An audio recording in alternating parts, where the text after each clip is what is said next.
We don't just take cases and settle them real quick and turn them over and churn and burn. We're a firm that wants to maximize the compensation for the client. And a lot of times that means putting cases into court in a lawsuit and actually litigating the cases and taking them to trial. But for the courts being closed in 2020, I was supposed to have 7 jury trials. I unfortunately didn't get to have any of them, but that's normal for my type of practice. There are a lot of lawyers that will look to settle your case quickly and get your doctors paid quickly. And sometimes that's what should be done because sometimes it's clear cut. But other times you need a lawyer who can work with your doctors, can have those open lines of communication so everyone understands, hey, look, this is a tough one, either because the patient's not getting better or whatever it is, that we're getting close to a point where we have to file a lawsuit in order to get proper and fair and just compensation. And so without that communication, you're going to have a doctor or a patient sitting there with no idea what's going on. They're frustrated. They're angry. They don't know why they're still getting treatment, and they may just stop. They end up hurting their case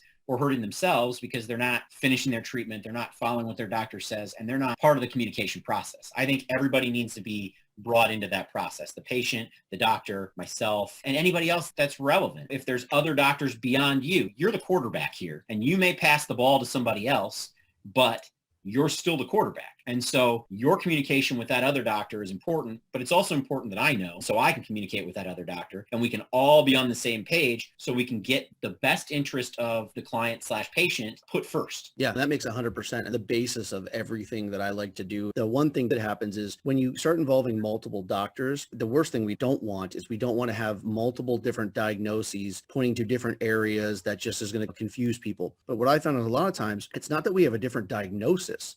It's one of two things happen. Either by the time they get referred, their initial complaint has started to feel better and they start talking more about their secondary, tertiary complaint. So that's what they focus on when they go to the other doctor, which is totally fine. Now we just need to make sure I do another examination or that doctor, whatever it might be, to get on the same page as to how the treatment's going to go. Or what happens a lot of times too is, let's say if we have an issue in the cervical spine, my diagnosis says that, his diagnosis says it too, but we use a different wording or we put the words in different order. It's the same thing, but we just want to clean that up so it's not confusing because we always need to look at this as if it's going to go to trial. Yeah, that's the best way.